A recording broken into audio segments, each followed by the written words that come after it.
pamisa wilujeng enjing patokan deui sareng abdi hana. Dina dinten ieu hayu urang sasarengan jajan kue bandros anu tempatna aya di sekitaran Jalan Ciliwung. Selanjutnya abdi sarankan ka Kaila anu atas di lokasi.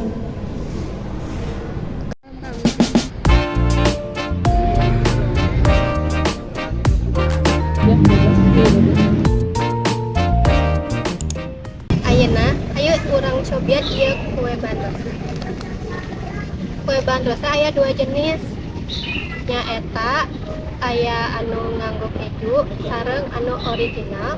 Nyaeta anu nganggo parutan kalapa anu amis tur gurih.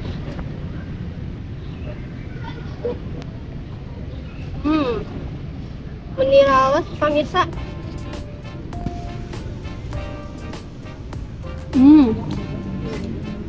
Amis sareng gurihnya teh meni karasa, parutan kalapana oge meni seueur.